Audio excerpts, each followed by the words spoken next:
মধ্যপ্রাচ্যের রণক্ষেত্রে উত্তেজনা যখন তুঙ্গে, তখন বিশ্ব বাণিজ্যের অত্যন্ত গুরুত্বপূর্ণ নৌপথ হরমুজ প্রণালীকে ঘিরে শুরু হয়েছে নতুন স্নায়ুযুদ্ধ। ইরান স্মার্ট নিয়ন্ত্রণ ব্যবস্থা চালুর ঘোষণা দিয়েছে।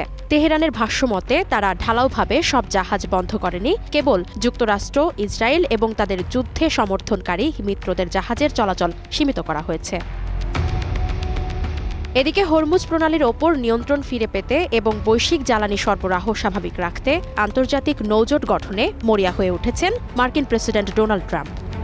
নিজের সোশ্যাল মিডিয়া প্ল্যাটফর্ম ট্রুথ সোশ্যালে দেওয়া এক পোস্টে তিনি চীন, জাপান, ফ্রান্স, দক্ষিণ কোরিয়া ও যুক্তরাজ্যের মতো দেশগুলোকে সরাসরি নৌবাহিনী পাঠানোর তাগিদ দিয়েছেন।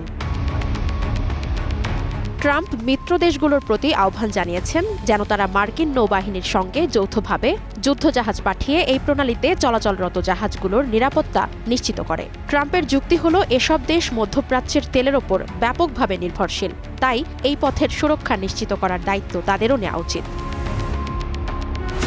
তবে ট্রাম্পের এই জোরালো আহ্বান এখনো পর্যন্ত কোনো বড় মিত্র দেশ প্রকাশ্যে সাড়া দেয়নি। আন্তর্জাতিক অঙ্গনে এক ধরনের রহস্যময় নীরবতা লক্ষ্য করা যাচ্ছে।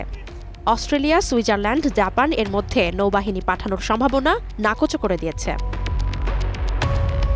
অনেক দেশই মনে করছে এই মুহূর্তে মার্কিন নৌজোটে যোগ দেয়া মানে সরাসরি ইরানের সঙ্গে যুদ্ধে জড়িয়ে পড়ার ঝুঁকি নেয়া।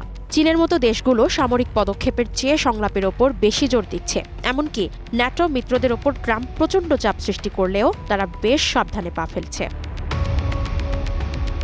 অন্যদিকে ইরানের বিপ্লবী গার্ড বাহিনী সরাসরি ট্রাম্পকে চ্যালেঞ্জ ছুড়ে দিয়ে বলেছে, মার্কিন জাহাজগুলো যদি সাহস থাকে তবে যেন পারস্য উপসাগরে প্রবেশ করে।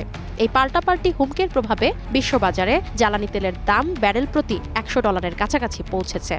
সব মিলিয়ে হরমুজ প্রণালী এখন কেবল সামরিক কৌশল নয়, বরং বৈশ্বিক অর্থনীতির এক চরম অনিশ্চয়তার কেন্দ্রে পরিণত হয়েছে।